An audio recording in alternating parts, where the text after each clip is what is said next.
Good evening, ladies and gentlemen. Welcome to Solo ReacTalk. Tonight, I'm going to be reacting to the bosses and raids of Riot's MMO by Necrit.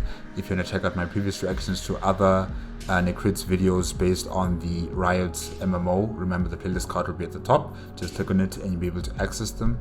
If you want to check out the original video as well as Necrit's YouTube channel, the links are in the description below. Okay, let's start.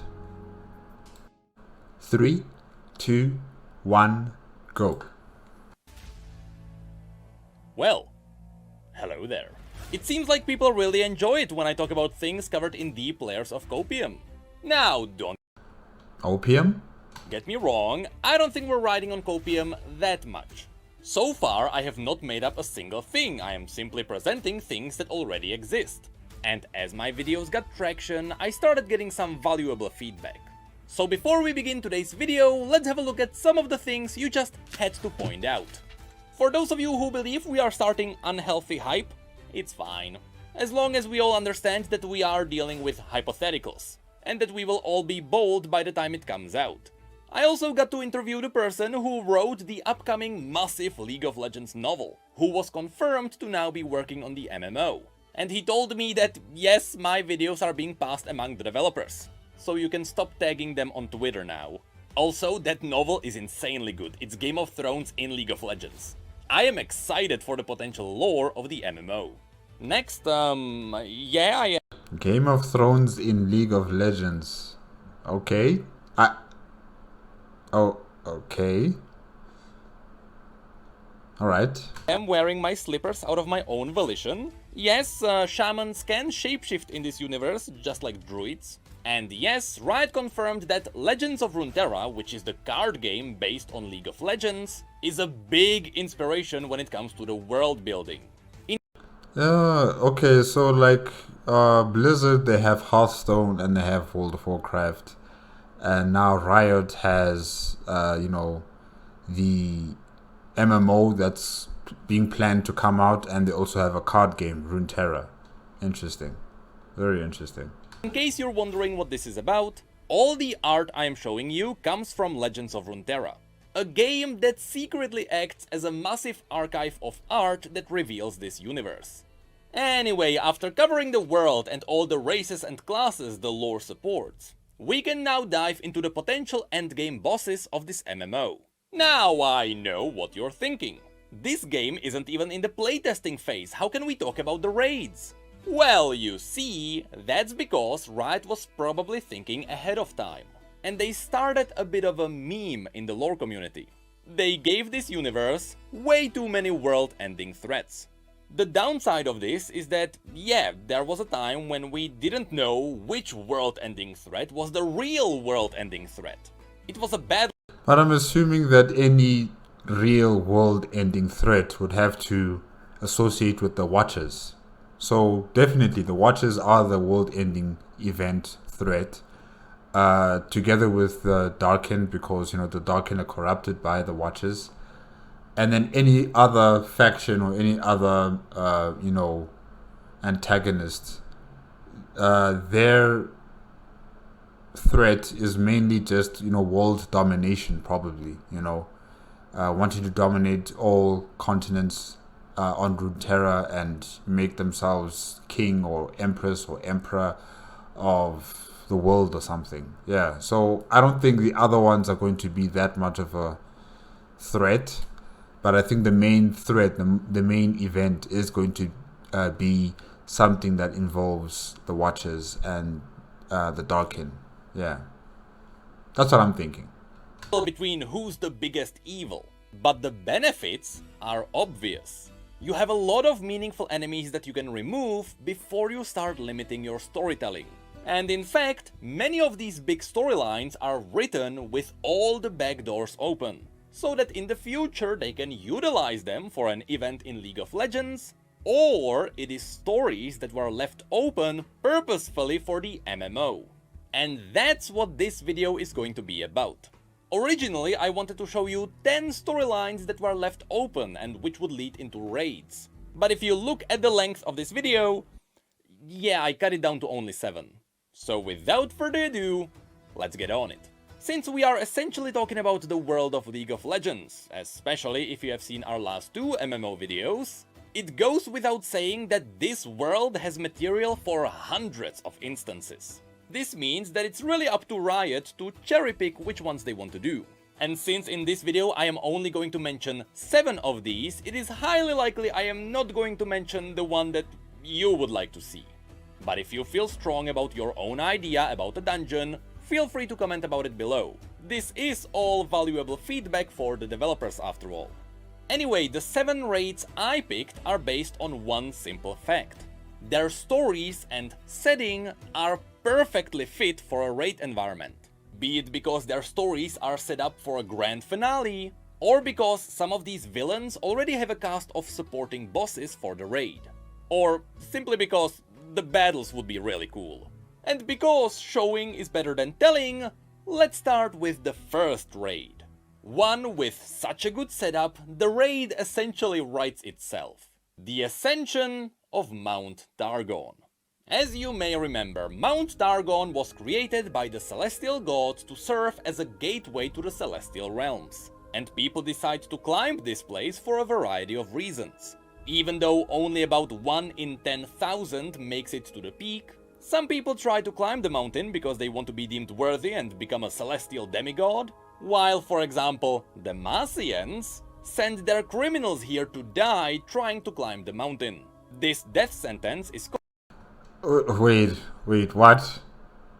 They send them to the mountain to go die? How? How do they make sure they enforce that? You know, that sentence. How do they do that? Do they send the police with them or the jailers with them up on the mountain? Okay, that's not practical though, guys. But anyways. Called the Crown of Stone. And yes, of course, you can't really force the criminals to climb the mountain unless you go there with them. So most criminals just flee and start a new life elsewhere. Also, at the peak of the mountain, we can find Aurelian Sol, the Star Forger. The reason why he is here is because of the crown he is wearing.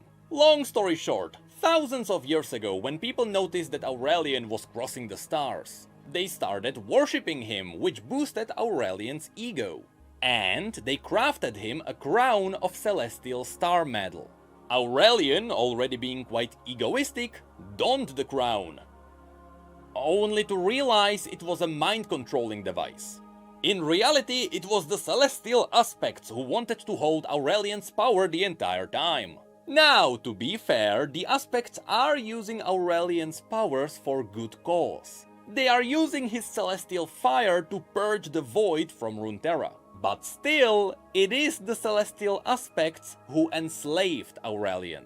Anyway, Riot can make up a billion reasons why we should raid this place. Though I doubt we would be able to fight Aurelian Sol at the very peak. You know, he is made out of space. But maybe we... So then how did the crown, get on his head if he's made out of space? I'm sure physical attacks can affect him. Because that crown is also made out of like a physical material, is it not? Or is it also made out of star stuff? And wasn't it the Dargonians that created this crown? And weren't they like mortals or humans? So, yeah, there must be a way to attack him physically. Need to reach the peak to borrow some of his powers. Or maybe we need to kill a rampant aspect. Or maybe we just need to reach the Celestial Realm for another reason. Simply said, it is easy to make up a reason for this raid to exist. What's more interesting is the setting of this raid. At different levels, the mountain presents you with different enemies. So let's start with what would happen once you enter the raid. You start at the bottom of the mountain, where you are very likely to meet Chip. Chip is an already established character who shows newcomers the wonders of the mountain. So you follow He's cute. him around until we arrive at our first boss, the living mountain itself. This place has plenty of earth elementals who came alive due to the mountain's magic. Now, as I say this, don't confuse the earth elementals with Malphite. Malphite comes from Ishtal, which is quite far away from Targon. Also, he's a good guy, we don't want to fight him.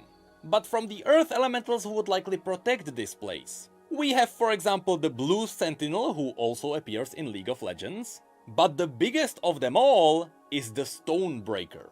This one would be an excellent introductory boss. You know, you're fighting the mountain itself. And yes, I know he's a bit too big, but you can shrink him for gameplay purposes. WoW has been notoriously known. If you shrink him for gameplay purposes, then, you know, who's going to be carrying the mountain? Because this thing is part of the mountain, so what's going to be carrying the mountain while you're fighting against the mountain? Yeah, I don't know about that one. For inconsistent boss sizes, and it's fine. Anyway, after Stonebreaker, we go further up the mountain. And suddenly, we start meeting all the lesser dragons and their worshippers. The coolest of these are the White Flame Dragons. There is also an important dragon who serves as a beacon to the other dragons, called Inviolus Vox. But the one that could likely become a boss would be the Eclipse Dragon. That's because this dragon is quite precious to the natives on the mountain, which would be boss number 3. You see, further up the mountain we start encountering the tribes. There are the Lunari who hide in the shadows because they are being suppressed and they are relatively friendly, just like the Rakor. But the Solari are fanatics who blindly protect the Celestial Realms at any cost. Even in the cinematic you can see how they are protecting the gateway that is leading to the peak of the mountain. And even though it would be cool if Riot allowed us to fight Leona herself, champions in League of Legends tend to wear pretty thick plot armor. So instead it would be cool if we could fight one of Leona's champions, the one known as Daylight Spear, Ravun. Anyway, after defeating the Solari protecting That's a cool name, Daylight Spear. the gateway, we would get near the peak. The first one to meet us here would be the Infinite Mind Splitter. This is a legendary draconic creature with a very unique ability. It is told that its gaze gives you so much knowledge and insight that your mind crumbles beneath it. So fighting this boss would be all about getting buffs from it, while being careful not to get too many buffs because it would kill you. And then, after getting past the Infinite Mind Splitter, we would arrive at the last stand of the mountain, the Arbiter of the Peak. The last guardian standing in the center of the peak, separating mortals from the celestial realms. This is the creature that leads the mortals who survive the climb directly to the celestials. In fact, that's what you can see here. He is guiding Tiari the Traveler to the celestial realms, where they would become the Traveler. He is massive. He is a giant. But the mountain is even far larger. But anyways, like, it's amazing. But also, in case of emergency, the Arbiter serves as a guardian against unwanted visitors. Two things could happen here. Either we fight the Arbiter to get its approval to pass into the celestial heavens. In this case, perhaps the Arbiter can test us with the lesser celestial beings. Or we simply have to destroy the Arbiter. In this case, the Arbiter would probably fight us with the golems. And finally, perhaps after beating the Arbiter, we are granted access to the celestial realms. And while again I doubt we would be able to fight Aurelian Soul, perhaps we could fight one of his creations that is endangering the world. We have two of them that stand out. The first creation is simply known as the Great Beyond. Aurelian Soul himself calls it his magnum opus. This is essentially a smaller celestial dragon created in Aurelian's image. So this would be like fighting Aurelian himself, except this would make sense. The one I believe might... So we'll be fighting Aurelian's children out here. The poor guy, you know, he's incarcerated in this device that's controlling his mind, and now we're killing his children. Huh. Might be a bit more appreciated, however, would be the one known as the Scourge. This is also a celestial being created by Aurelian himself, but League of Legends players might recognize this one as the pure celestial version of Baron Nashor. It is believed that the physical Baron was born out of the pure image. So, the Scourge being the final boss would be a really cool nod towards the League of Legends community. See what I mean? I just made up a 7-boss raid in a heartbeat. And I skipped a lot of details just so this video wouldn't be too long. There are the Celestial Beasts, the Demons trying to consume the heavens, the Dragon Roost near the peak where dragons are born, the Starhounds, Esmus, the Breath of the World. The Starhounds are cool. Did you see those things? Oh, those things are amazing. Wow. And so on. Designing this raid was simple because the lore and the setup is already there. Once again, I did not make anything up. All of this already exists in the universe. Oh my god, it's so cute. Oh wow, is that another Starhound? Oh wow. And Runeterra has a lot more places just like this one. So, let's have a look at raid number 2. The one raid I know as a fact people would love to see is a Darkin raid. You can pull this off in a lot of different ways, but since the roots of the Darkin lore are in Shuriman, the raid would most likely be in the deserts. Super quickly, in case you forgot, the Shuriman Empire rose to power after it started using the Sun Disk to reflect celestial magic into their soldiers, and turning them into the god warriors known as the Ascended. The Ascended were guaranteed immortality, however their minds were as fragile as they were before. After these Ascended fought the maddening void beasts released by their neighbors, they started going a little bit mad. But their minds finally snapped when their emperor died too and there was no one to give them directions. The story goes that a Darkin known as Zolani, who used to be a great healer, invented blood magic and used it to heal the other Darkin, by which she also infused them with the blood magic, with a secret plan to use the blood magic later to control them all. This was Zolani's secret plan to stop the rampaging Darkin. Unfortunately, the Celestials noticed that the Darkin were very dangerous, and they started sealing them inside special weapons. The sad part is, Zolani herself was also sealed inside her blades. So since Zolani was sealed away, there was nobody to control the others. And as a nice bonus, the remaining Darkin were now empowered with blood magic. Fortunately, in the end, the Celestials sealed all the remaining Darkin inside their weapons too. But stupidly enough, the Celestials let mortals to safeguard these Darkin weapons. So of course, some people were tempted to pick up the weapons and use them for their wars. At which point the Darkin immediately dominated the minds and bodies of those who picked them up. So yes, these rampaging god warriors managed to free themselves. Yes, and I think they would, be one of the perfect examples for a raid, in this new MMO, whenever it comes out. I don't know when. I don't know when will it come out, but definitely one of the bosses might become a Darkin. One of the Darkins might be a boss. And the raid will have to be somewhere in the desert, or maybe even somewhere close to Mount Targon. You never know, or that region that was consumed by the shadows. What was the place called again?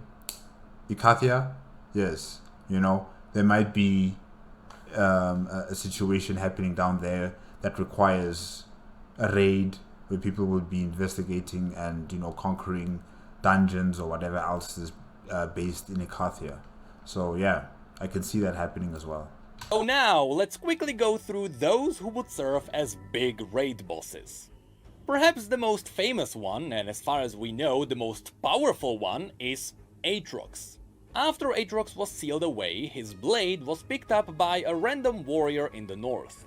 Of course, Aatrox immediately dominated the warrior's body, and since then he's been using blood magic to drain the dead around him, and make himself bigger. That's what you can see in his old cinematic. He starts small, but gets bigger the more things he kills. In fact, it got to such a point where Aatrox became the only being to ever kill a celestial god. As I mentioned in the last video, Aatrox stabbed someone wielding the power of the Aspect of War so hard, the Aspect of War was wiped from the stars. So out of all the Darkin, Aatrox is the ultimate end boss.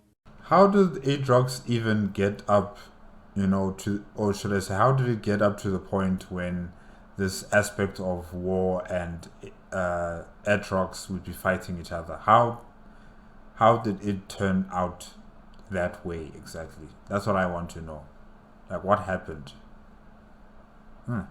Besides Aatrox, as mentioned, the second most important Darkin is Zolani. Now, Zolani has canonically not returned yet, but Legends of Runeterra is teasing that she might come back in the future.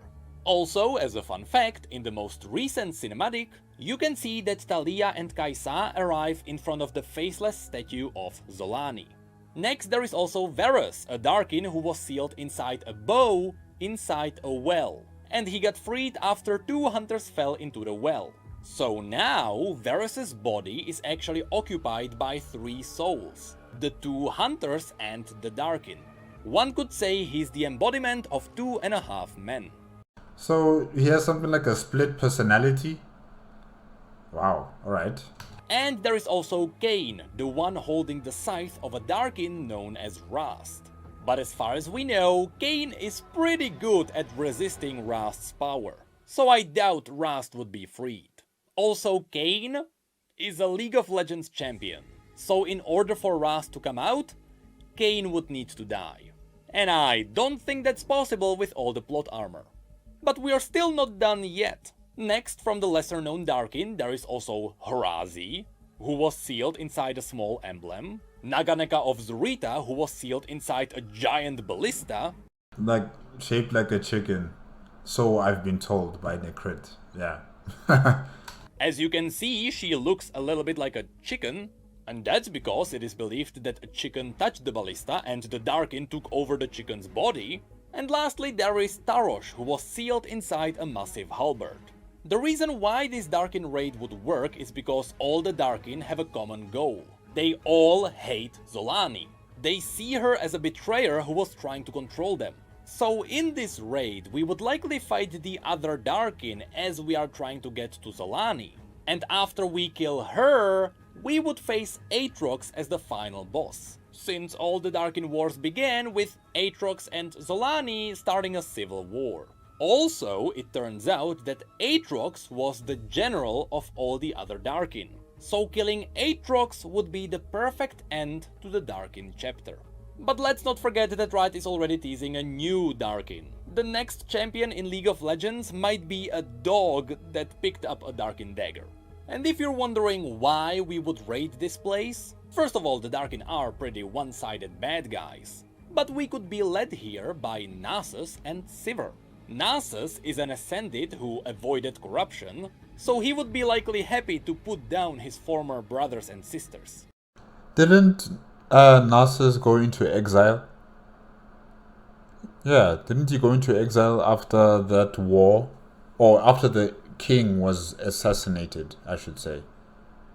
Because he couldn't do it all alone, controlling the Darkin from killing each other, So I thought he was in exile.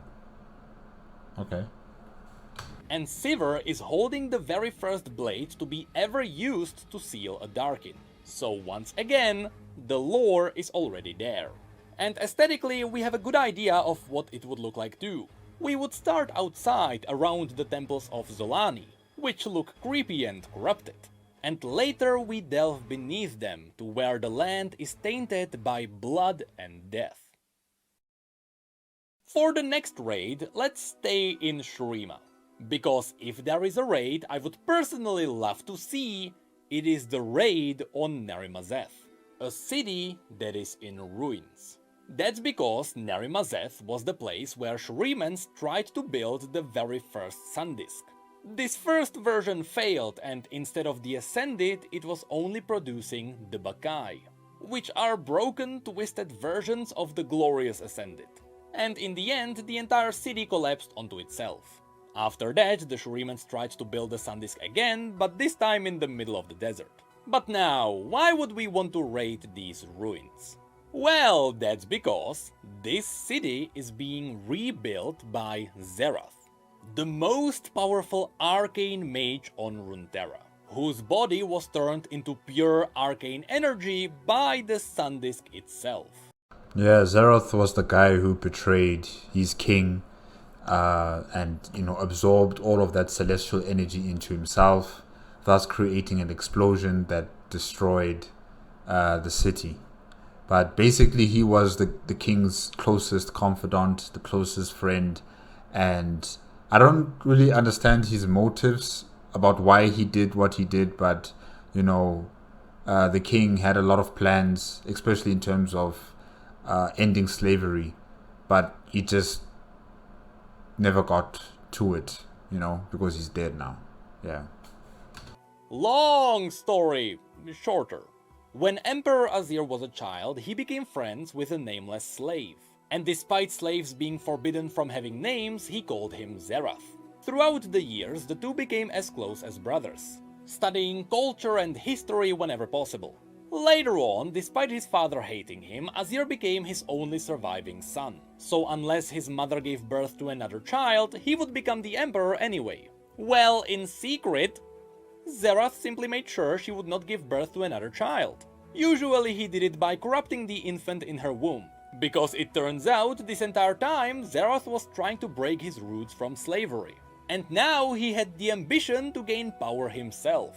So he justified these murders by telling himself that he was protecting a friend. Despite his efforts, the queen did give birth to another child. So Zerath summoned a storm and let lightning kill the queen and the child. Eventually... And nobody saw this happening? Nobody was like, hey, what is he doing? You can't be doing that around here. This is the royal palace. Like, nobody saw anything? Wow. All these events led to Azir becoming the crowned emperor of Shurima with Zerath by his side. From this point on, Zerath was waiting for Azir to finally get rid of slavery. Which never happened. Did you talk to him? Because I can assure you, if you did talk to him, probably he would have told you that I am planning to do this on this specific date. Because you're his close friend, like a brother to him.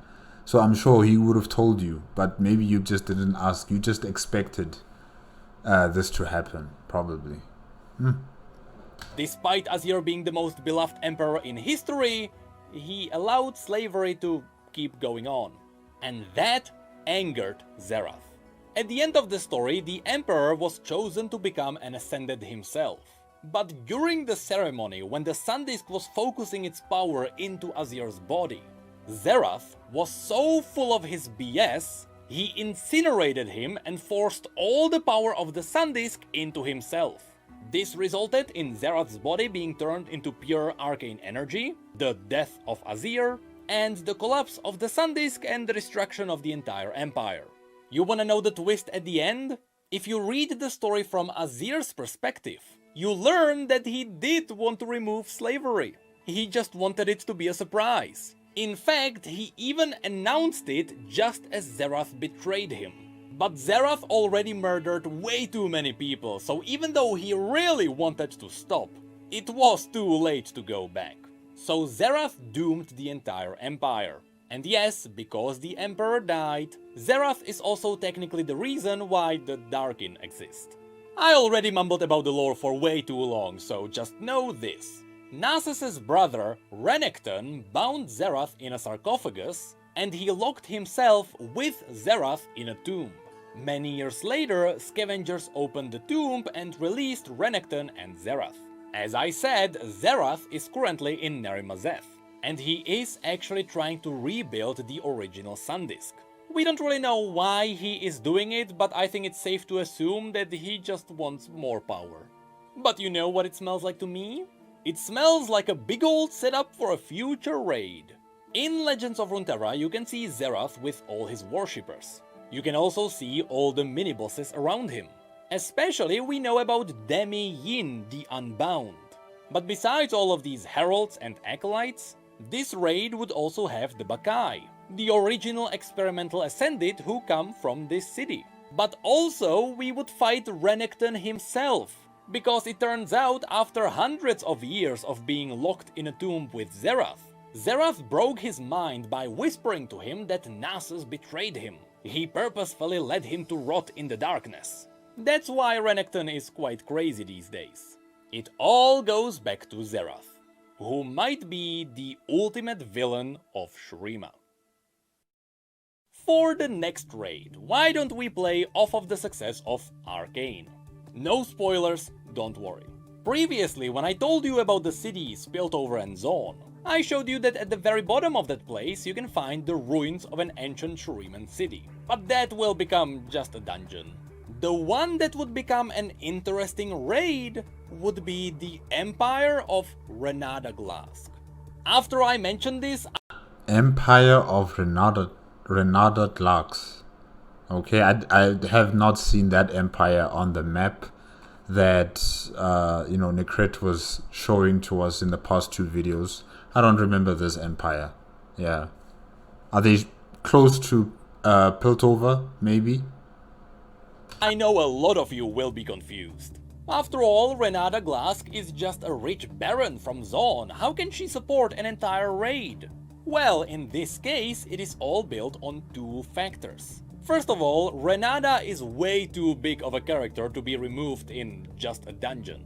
But more importantly, Renada Glask released this year, and she was released as yet another big villain, after all the other already established villains in Piltover and Zaun. She simply really feels like a setup for something in the future, because But she doesn't look she doesn't look like a warrior. She doesn't look like someone who uses magic. So I'm just trying to ascertain what kind of abilities is she going to be using, to fight against you guys. Or maybe she's just going to have a lot of henchmen, like maybe she's like a mobster boss and then she has her bodyguards, and those bodyguards are the ones who are going to be fighting on her behalf against you guys, or something like that. I don't know. She just doesn't look like someone who's going to be threatening in that particular way. Or maybe because the previous bosses or potential bosses that we've seen, they're all celestial, powerful kind of creatures.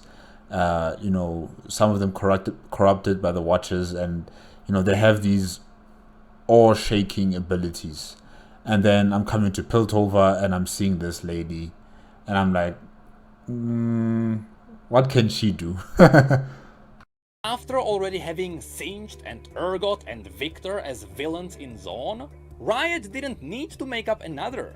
It feels obvious they released Renada to be a villain supervising the other bad guys of Zaun.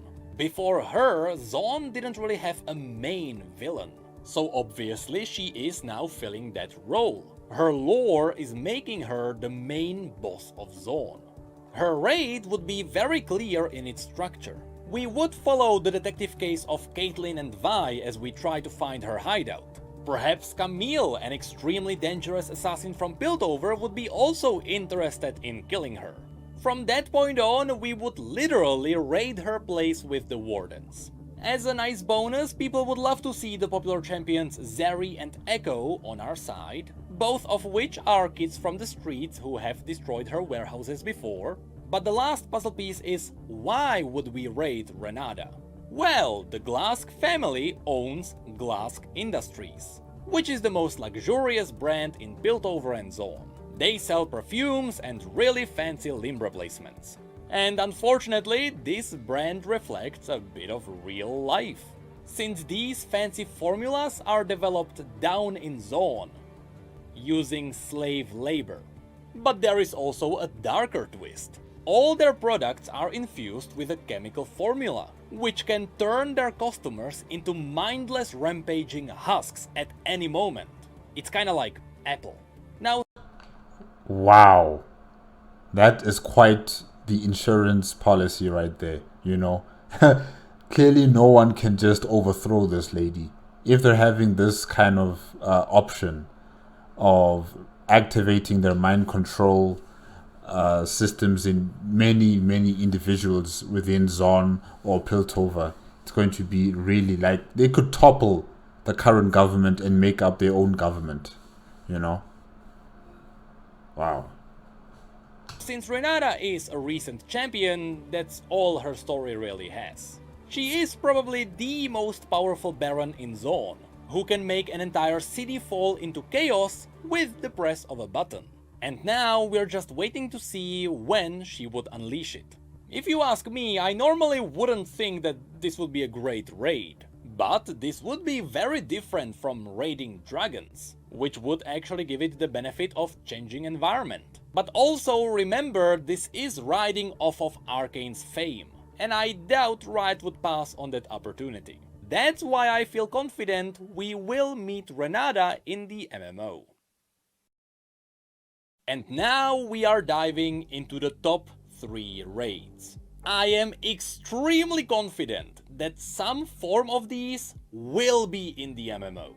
That's for 2 reasons. First of all, these big villains are way too big to be ignored. We are talking about characters in the style of Arthas Menethil. But also, their lore turns them into world-threatening enemies that have to be dealt with the first of these being Viego, the Ruined King. There is not a sliver of a doubt we will see the Ruined King in the MMO. You can point a gun to my head, tell me to guess a villain in this MMO, and I will smile knowing that I survived. It would be unimaginable to ignore him. Now, the issue lying in front of me right now is that Viego's story is massive. This guy is cool. I like the crown. It looks like a holographic magical crown, you know, and the sword itself as well. It looks like a holographic magical sword. Yeah, it's amazing. So I'm assuming that this guy is like, League of Legends equivalent to Arthas. Yes, Arthas, as well as Frostmore in his hand. That's what I'm assuming. Yeah, cool. On top of the normal story he has in League of Legends, he got his own book that is 400 pages long, the entire RPG game called Ruined King, which is focusing on his reawakening, and League of Legends got its own in-game event that was focusing on pushing his lore forward, which also included 3 cinematics. Right now, Viego has the most lore out of any champion in this universe. So let me summarize it as quickly as possible. Viego was a Camavoran prince who was forced into becoming the king at an early age. Because of this, he was not ready to become a king, and many would not consider him a really good king.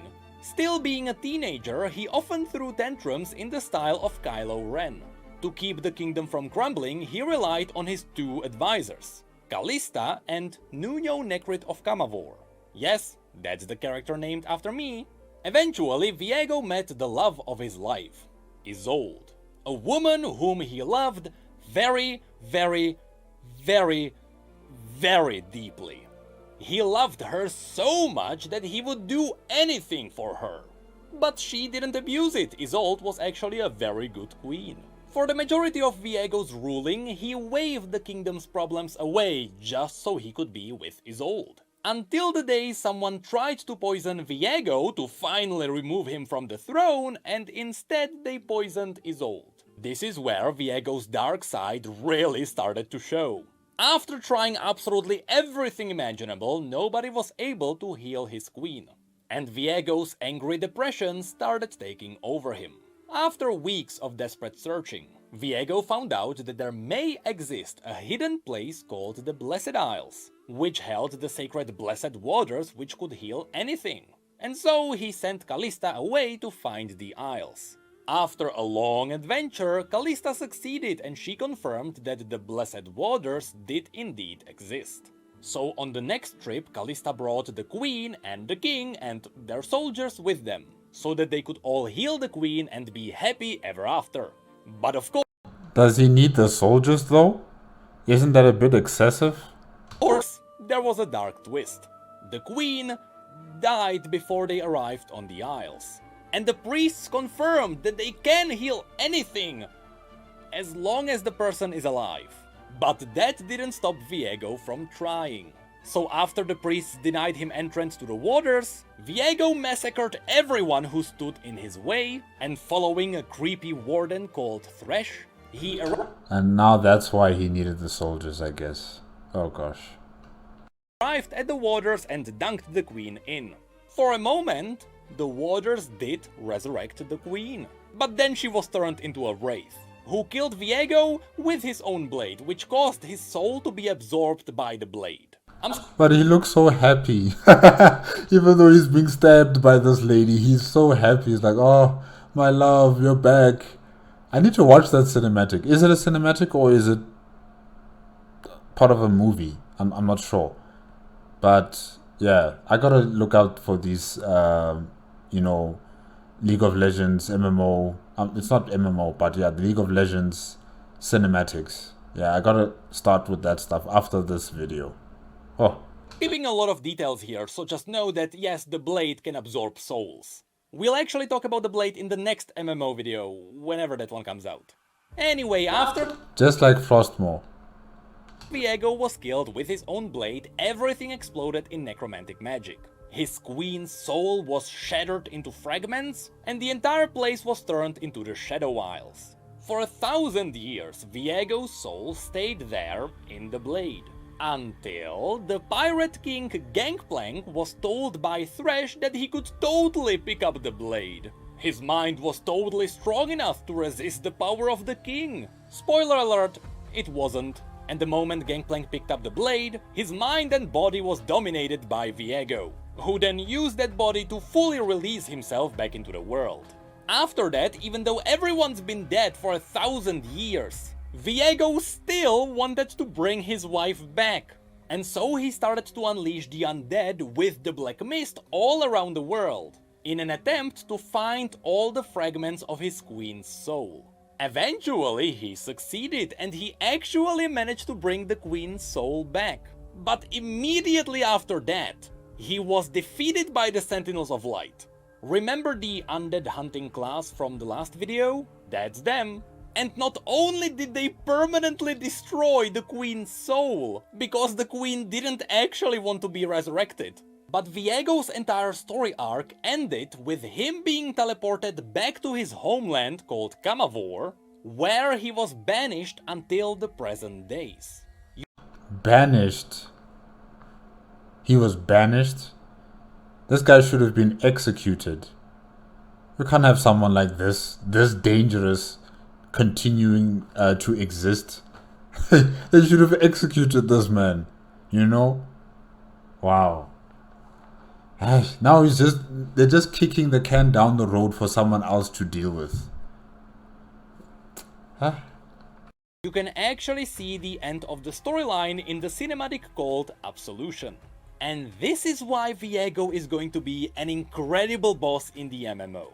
He does have a lot of story behind him, but more importantly, this entire time we have only seen his young, reckless personality, where he acts like a child throwing tantrums, as he's constantly trying to help someone he is obsessively in love with. But the thing is, his entire life he was chasing his queen. He was ready to go beyond death just to be with her. But now you can be with her in the afterlife. Just kill yourself with something else other than that sword, and then you can meet up with her in the afterlife. You don't have to make the people of Runeterra suffer because you want to bring back your lover through such, bloody and nonsense means, You don't have to do it like that. Just kill yourself. You'll meet her in the afterlife. She's there.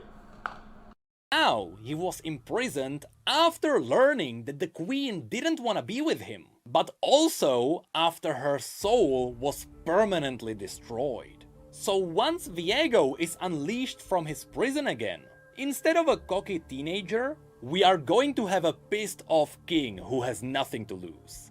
And that transformation into the Dark King is something I really wanna see. And you... Okay, so he has nothing to lose. What is he fighting for then?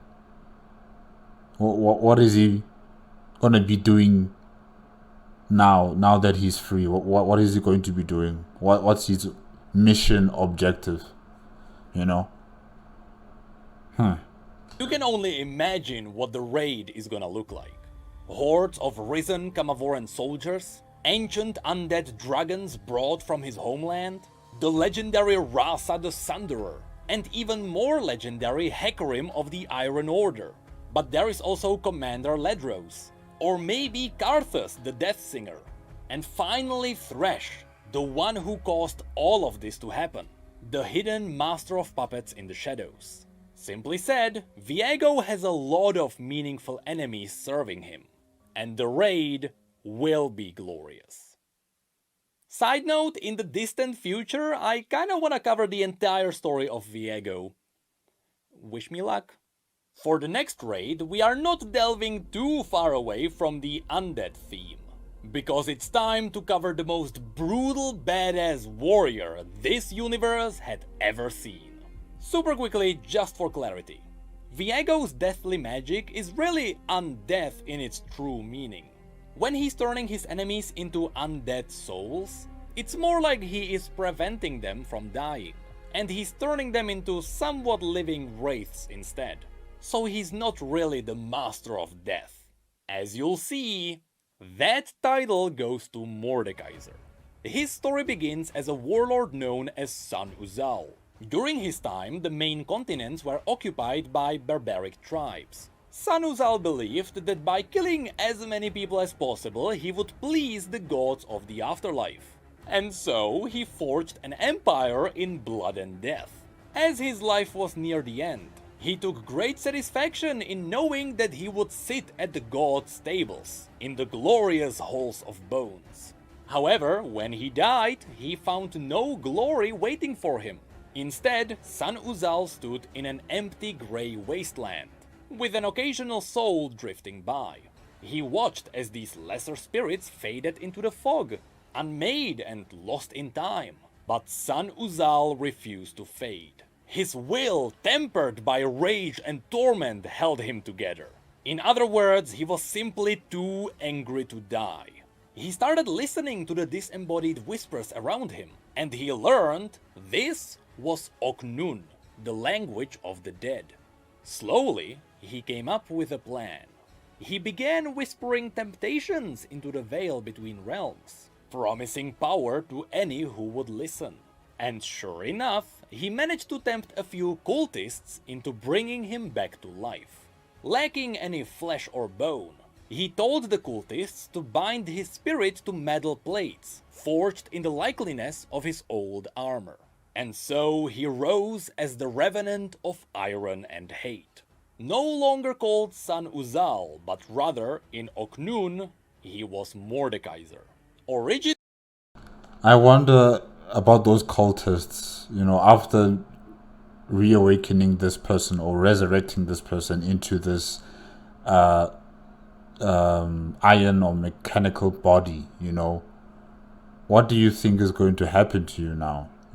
After you've done this, did they think about the consequences of their actions? Because I think this guy's going to kill them all.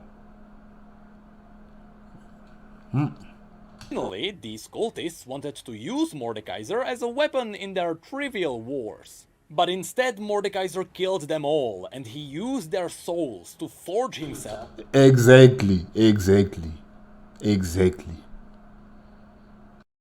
A brutal mace called Nightfall. With that, Mordekaiser's second conquest of the world started. But this time, he was wielding necromantic magic. All his enemies were confused because it seemed like Mordekaiser only cared about massacre and destruction. Entire generations perished under his campaign. But in reality, there was far more to Mordekaiser's real plan. At the center of his empire, he raised the Immortal Bastion, which became the largest structure on Runeterra. And he used that place to gather information about spirits and death, be it by capturing and studying demons, or torturing Yordles until he could harvest their secrets. What? This guy was torturing Yordles? They're the cutest creatures in Runeterra and you're torturing them? No, you are truly evil. You are truly evil. You're even far more evil than the Watchers.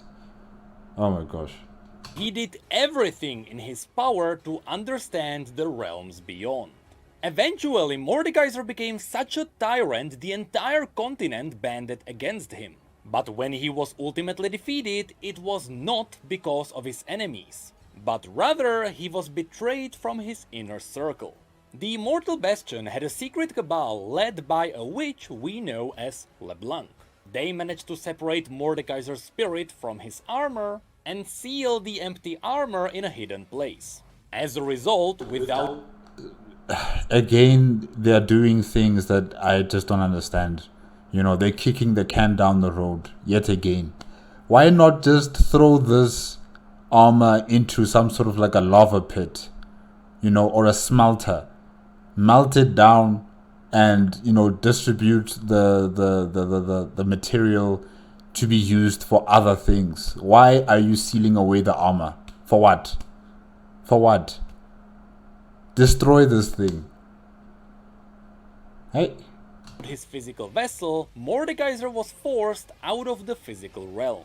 What none of the cultists knew, however, is that all of this was according to Mordekaiser's plan.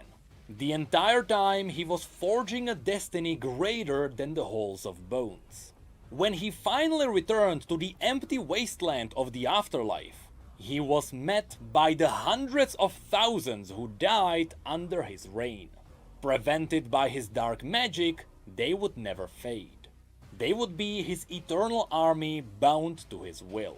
But even the weakest of the spirits were given purpose. Just like he used the souls of the cultists to forge his maze, the weakest of the souls would become the building blocks of his afterworld.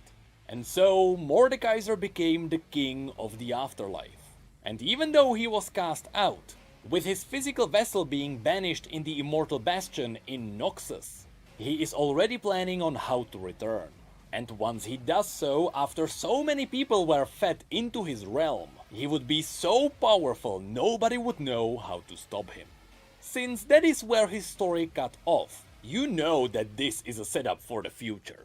Even in League of Legends, sometimes Mordekaiser is joked about as a raid boss. Once he starts rolling, you need the entire team to get him down. And Riot would be foolish not to use him as a badass raid boss in the MMO. Especially since we already know some of the other characters that we would see in his raid. When Mordekaiser was conquering the world the second time, he had two demons which he used as his companions. These would be Tybolk, the giant fire demon, and Atakan, an iron-bound shadow demon. To get to him, we would probably have to get past the one who banished him, LeBlanc, and I wouldn't be surprised if we also met Viego, the Yordle Mordekaiser tormented to get his Yordle secrets. And why should we be enemies with them? I mean, shouldn't they be our allies? You know, like people who would inform us about how we should collect special resources or collect some sort of materials to be used to make a weapon to fight against, you know, the forces of evil, if I can say that, or the undead. But yeah, I mean, shouldn't they be the ones to help you out instead of them being your enemies? Finally, we would likely fight alongside Swain, one of the leaders of Noxus who is actively trying to root out the dark magics from Noxus. So yeah, maybe Mordekaiser's story is not as long as Viego's, but Mordekaiser is built on brutal conquest. His story is simply badass, and you bet that's what people want to fight. And this takes us to the last raid I want to show you. Not only is this raid inevitable, but it is going to be the final raid before Riot starts to get sweaty about their future. The Watchers. It has to be. There's no other. It has to be the Watchers. Because from that point on, they would be forced into making up new enemies. And that's usually when the lore of MMOs crumbles.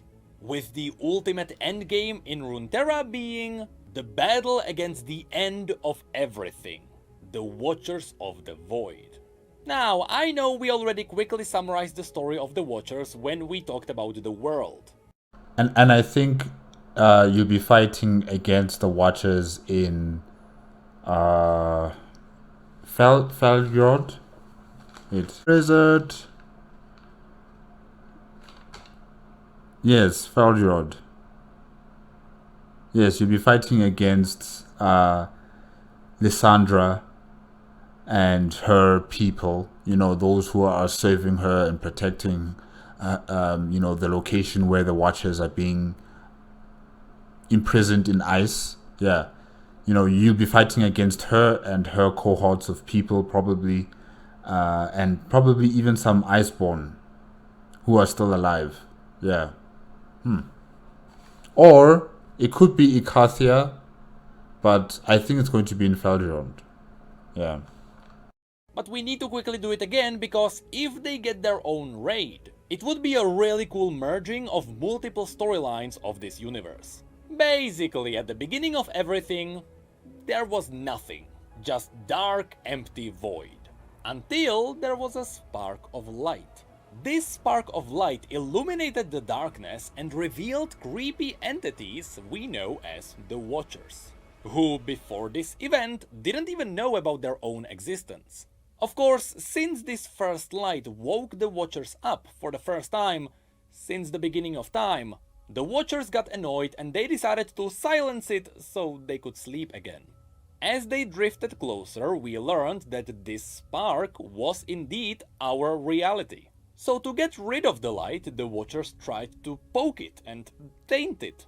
But they were always too big to get through and deal with it themselves. So instead, they reached into reality, stole something, corrupted it, and released it back, in hopes that it would destroy the rest of the reality. But even that wasn't too successful.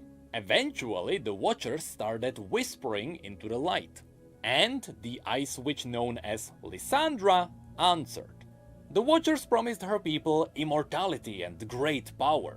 In exchange, they asked Lysandra to prepare her world for the coming of the Void. In secret, behind the backs of her two sisters, she agreed.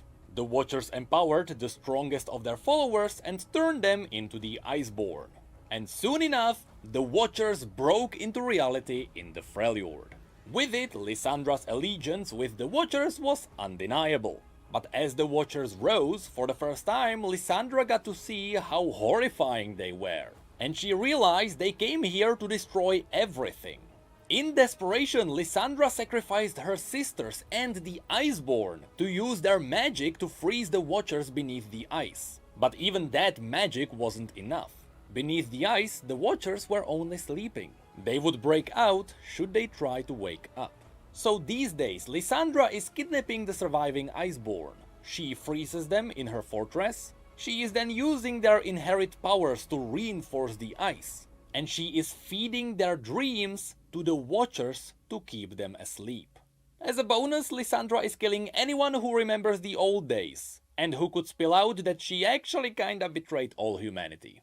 See, this setup on its own is enough to support a raid. Let's say we raid the Frostguard Citadel, which is where Lysandra is keeping the Watchers frozen. First, we get there by crossing the Howling Abyss. This is the bridge that is incredibly iconic for League of Legends players. This is where you play ARAM. I bet you never noticed that at the end of the bridge, you can actually see the entrance to the Frostguard Citadel. And in fact, the ghastly shopkeeper is one of the soldiers who remembers the coming of the Watchers. After getting inside, But I think you shouldn't defeat Lysandra, because of her duty to prevent the Watchers from, reawakening or being free from the ice. So probably you won't really be attacking her, Lysandra, or even any of her cohorts really, because they have a duty to protect that facility that holds back the Watchers. And if they're gone, who is going to maintain that place? Who's going to make sure that the Watchers don't become free? So I don't know. I don't know if she would really become like a raid boss. Yeah, I'm not sure.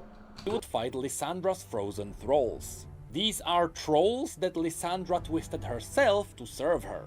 But they are also supported by the Harbinger of Thralls, whatever that is. Then we would fight through Lysandra's army of the Draklorn. These warriors dedicated their lives to Lysandra, knowing that they are protecting the world from the end of everything. Next we would face the most mysterious creatures of the Freljord. We don't really know what they looked like in their pure form. We only know what they look like after they were corrupted by the Watchers. And these would be the creatures with their very interesting names. There is She Who Wanders, They Who Endure, and It That Stares. Whatever these creatures used to be, now they are titanic, with their... They look like giant giraffes, you know, that have been corrupted by the Watchers. Yeah. Giant giraffes, you know. Maybe they had them in Feljord. Maybe they had like giant giraffes that just roamed the lands. Wow.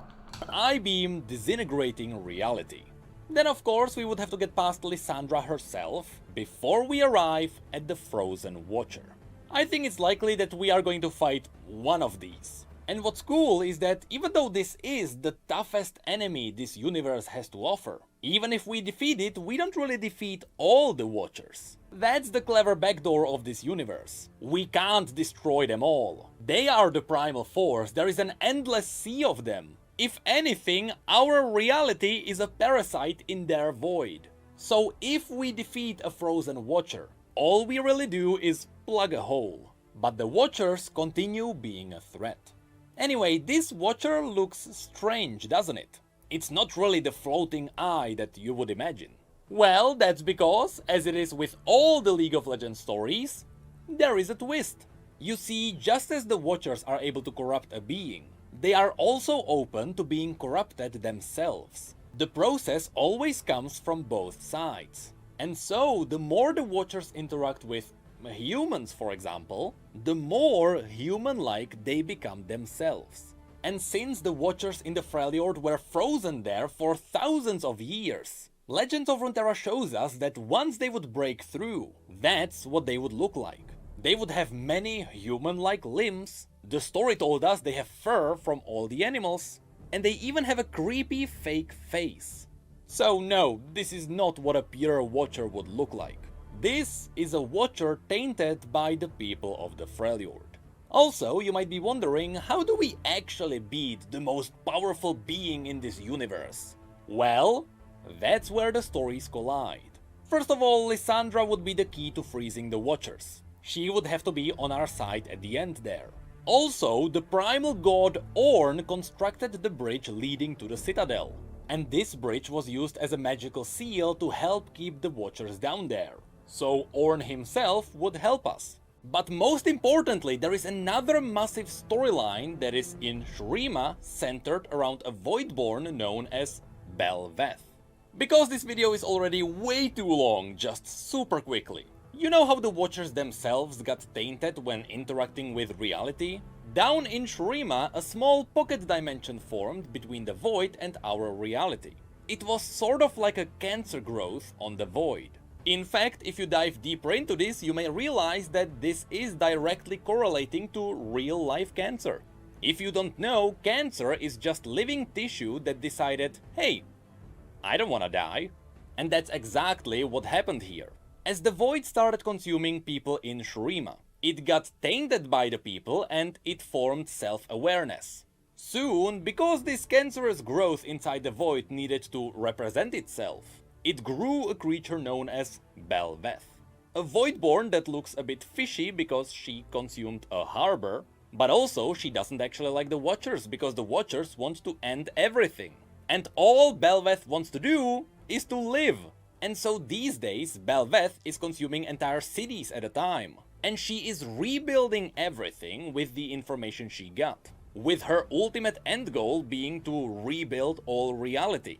So that she could be reality and she would be strong enough to fight the Watchers. Of course, at this time, she doesn't really have all the information gathered. So whenever she's recrafting cities and people, it all looks uncanny. However, at this point, she consumed hundreds of thousands of people. And she's using all of their brain power, so Belveth is very smart. Now, the reason why this storyline is important is because Belveth once talked to Kaisa, and she offered her a deal. If mortals help Belveth consume reality faster, she would spare them to be the last she would consume. Belveth said that she did the calculations and she knows that humanity could never beat her. But at least, with this deal, she gave them the chance to create a weapon or maybe find a hero who maybe could slay her. She knows they could never achieve it, but she is willing to give them the chance.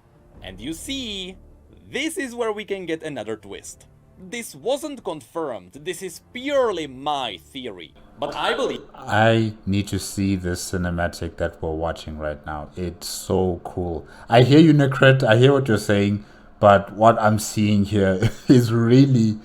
it's taking my attention, really. Oh. That there is a way to destroy Belveth. See, Belveth believes that we can't beat her. But the fact is, she used hundreds of thousands of human brains to figure it out. But the humans can't even comprehend the power of the Celestials. So I believe Aurelian Soul could destroy her. She just doesn't have the brain power to figure that out herself. So what I think is going to happen is that at some point we are going to beat Belveth. She realizes she was wrong, she realizes that humanity is stronger than her when fighting the Watchers, and she decides to help us destroy them. So should we ever get a raid on the Frostguard Citadel, I wouldn't be surprised if before that we got another raid, where we delve into Belveth's little pocket dimension, and with her help we move to the north. Or, you know, we just destroy her, that would be way cooler. So all of that is... yeah, I think destroy her would be cooler. Yeah, sorry.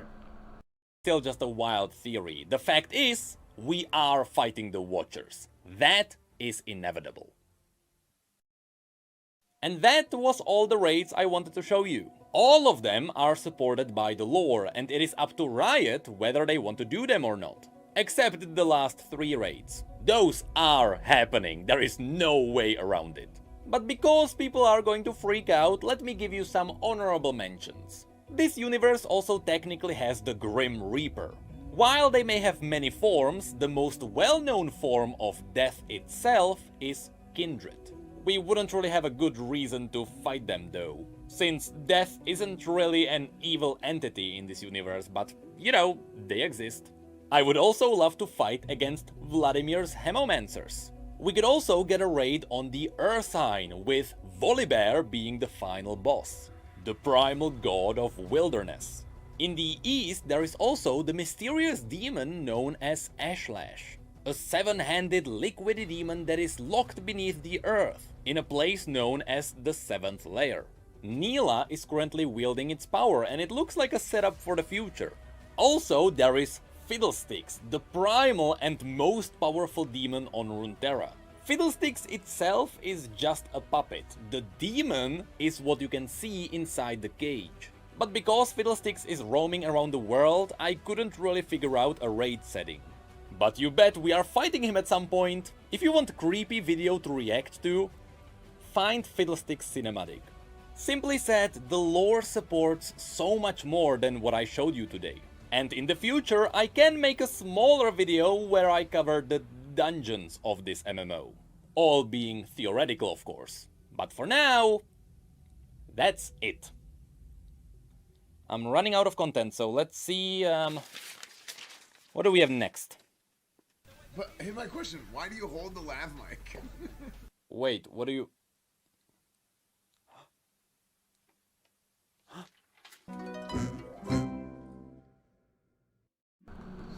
Okay guys, that's it with the bosses and raids of Riot's MMO by Necrit.